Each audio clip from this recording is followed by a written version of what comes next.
What's good, y'all boys? Welcome back again to another video. Listen, we watching another Akana video. It's called You're Not Traumatized, You're Just Hurt. When I saw this, I was actually thinking about this very same topic, okay? I don't remember what it was that made me think about it. It was probably something on Twitter, okay? It's usually a girl or a dumbass dude complaining about something on Twitter, whether it comes to relationships or stuff they got going on in their life. And it's like, so I don't know. Let's see what she says and if it lines up with some of the stuff I was thinking in my head. Today I want to talk about how you're not traumatized. You're probably just hurt. There's a disturbing trend lately where psychobabble in the zeitgeist has been distorted, twisted, and sometimes even weaponized. What? Trend lately where psychobabble in the zeitgeist has... That's funny. Hold on. She says zeitgeist, but the caption says psychiatrist. has been distorted, twisted, and sometimes even weaponized. This has given the people the idea that they can prioritize selfish, uncommunicative behavior under the guise of self-care, misuse psychological concepts like trauma and abuse, and diagnose others who have hurt them in order to dismiss their own pain. Well, now, so far, what does that sound like? Doesn't that sound like all them girls that be calling their exes narcissists? What I've come to see is that a lot of these people that call other people narcissists are usually the narcissists themselves, okay? And kind of the way society is kind of set up right now, narcissistic behavior is kind of like more common in women, bro. Just the way that shit go, it's more common in women. To be more specific, it's more common in attractive women, but there are women that are not attractive that still have that same level of narcissism, okay? Okay? And I don't care if anyone's mad that I said that, because if I was talking about rich, wealthy men that think they can get whatever they want and call them narcissists, y'all would agree, y'all clap your hands like seals. So shut the fuck up. Let's keep going. Now, terms like gaslighting and attachment and emotional labor have bled into the social lexicon, giving people everywhere permission to cut out the toxic people at the slightest hint of discomfort, conflict, or disagreement. Yeah. People are literally slinging armchair diagnoses of narcissism, PTSD, or sociopathy around like they're an Oprah-themed popped open piñata, right? You get a diagnosis, you get a diagnosis. And though this trend has its upsides, it encourages people to get help, it gives them the tools to recognize patterns that aren't working for them, it provides language to more accurately communicate their feelings. It also has a really stark downside, which is that this blunted lens has warped our view of relationships. We're not seeing them as nuanced and... I wonder if that's the place she's in. Is that like her house, or is that like a set that she uses? Complex dynamics that require an ongoing dialogue, but as a one-way transaction. There has been so much rhetoric online lately that encourages disconnection over communication, or language that insists your needs be placed above all else. And this kind of black and white thinking completely ignores that we live in a messy world, and sometimes our relationships will require compromise. I don't think you can go into any interpersonal dynamic expecting that your needs are going to be met 100% of the time. Yep, and especially with relationships, bro, and there's people that think like that. That's why a lot of these things don't work, because you want to burden your emotional and financial labor on the other person. And it's like, bro, luckily, I don't think that a majority of people act like this or think like this, okay? I don't think majority of people are selfish or weaponize mental health terms, right? It's like psychological terms for their own benefit.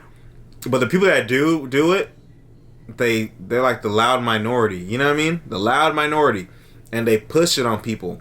And then some of these people get certain jobs in certain areas, like Hollywood, for example, and they push some of those ideas in movies or shows that they be doing, and they think it's perfectly normal. And if you call it out, there's backlash. They get mad that you're calling it out. Like, yo, shut up, bro. We see what you're doing, bro. This shit's not right.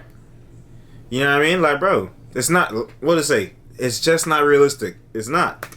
It's just not realistic. And because there's so much Instagram therapy going around, oh my God, I want to clarify my personal philosophy of what I believe our approach should be. So I think you should put your own needs above other people's wants, but put other people's needs over your wants.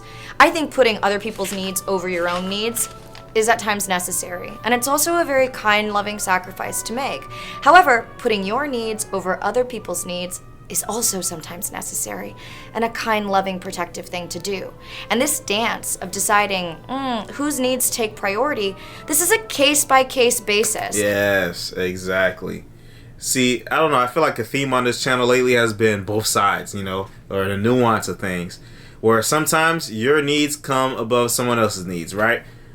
Other times, others' needs come above yours. Let's say, actually, I just seen a tweet. I just saw a tweet the other day how this girl was bragging about how her dad pays. My dad pays my mom's mortgage, my grandma's rent, and my car note, and half of my niece's rent every month. I'm not trying to hear nothing a man has to say about 50-50. Sorry. And then people are getting on her head like, yo, that sounds like hell. Like, what the fuck? Why? You know what I'm saying? You're bragging about what this man's struggling to pay all that fucking money every month, right? Of course, she was fighting back saying, oh, no, he's well taken care of, da-da-da-da-da. A real man's going to do what a real man's going to do, blah, blah, blah, blah, blah, right? And then, boom, look at this.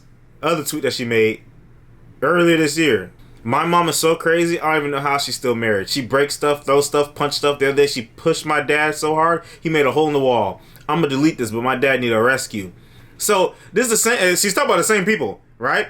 But then, she was over here defending, oh, he's well taken care of, da-da-da-da-da. So, you can see a lot of people, especially when it comes to relationship dynamic, a lot of these girls, women, whatever, expect and sometimes demand men to put others' needs above their own.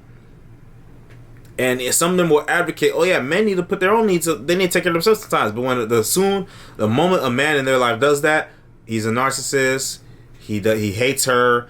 He's selfish. All type of shit, bro. That's why it's so funny when you see these type of things, bro. Like, look at this. My dad pays my mom's mortgage. Da da da da da. I'm not trying to hear nothing about 50-50.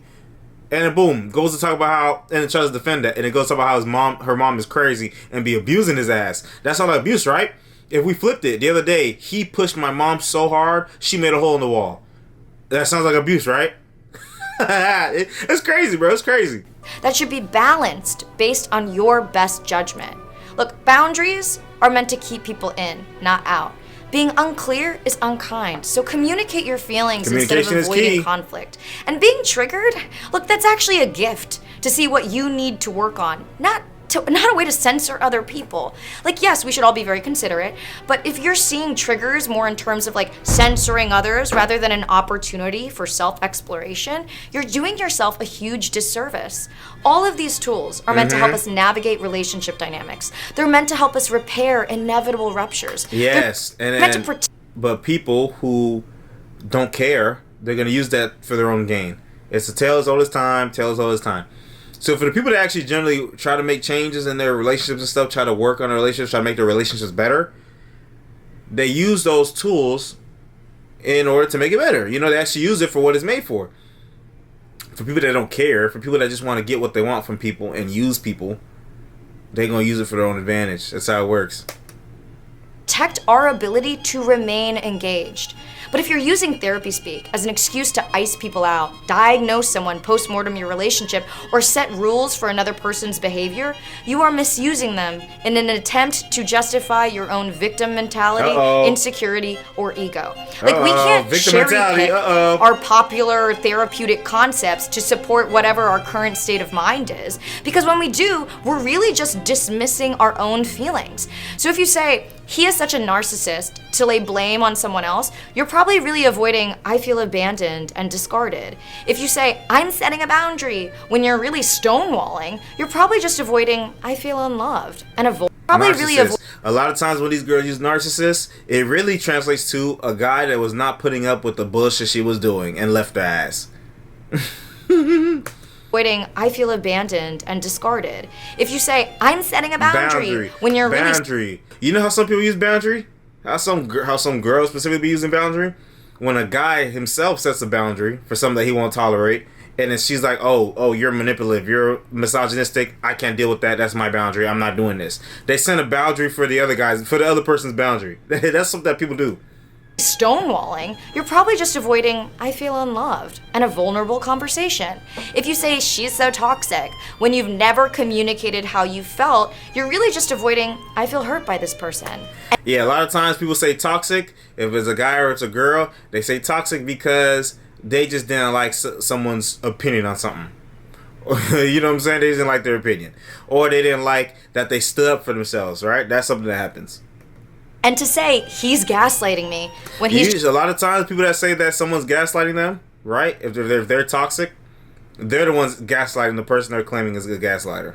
just disagreeing or having a different memory of events, you're probably just really avoiding, I don't feel heard. It's very possible to accept that a person has inflicted emotional pain without pathologizing their actions. And often, when I hear people invoke therapy speak, especially outside of a professional setting, there's usually very little accountability and self-reflection going on. And I also don't think we should minimize the experience of people who actually deal with narcissistic personality disorder, abuse, or gaslighting by throwing around these terms. Instead, identify your emotions. Take the space to adequately describe them without using pop psychology or emotional shorthand, and validate your own experience. Because what we're feeling is real. It just may not actually be trauma. Trauma is usually pretty severe. Trauma is when you're in a mass How you gonna tell me what's my trauma? How you gonna tell me about my own trauma? shooting, or you're being physically abused, or you witness suicide. What we are experiencing instead, it may just be stressful. And that's a good thing. Like, why would you want to be traumatized, right?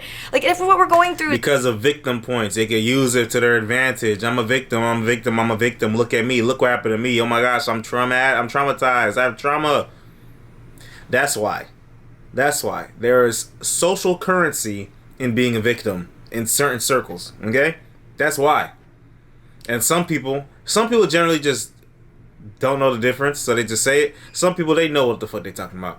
Oh my gosh, you got cheated on is not the same as like getting like physically abused by somebody. You know what I'm saying? It was just stress. We don't need to bolster There's different levels of trauma, right? There's different levels of trauma. our language to elevate our experience by invoking the higher authority of therapy speak. What we're experiencing is valid and legitimate, even when what we're experiencing is just hurt.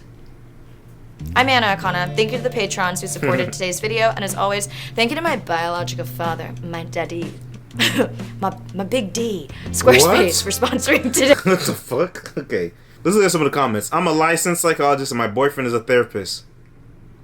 The past couple years have been interesting, to say the very least.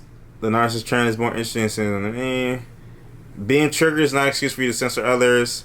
When everything's trauma, nothing's trauma. It just makes it hard to see people who are truly need help. So very glad he called us out. Really hate the trend when people call us narcissists. Yeah, that's facts. Yeah. At the end of the day, let me know what y'all think down below in the comments. But yeah, Anna once again dropped another video, bro. She's spitting, bro. I like this girl. I think it's like the third video we reacted to her that she did, third or fourth. I don't know. But she be spitting, bro. She be saying some real shit, and it's a lot of things I like because generally, I don't make the rules, but generally you don't see women talking about this, bro. You see women perpetrating it. You don't see them talking about it.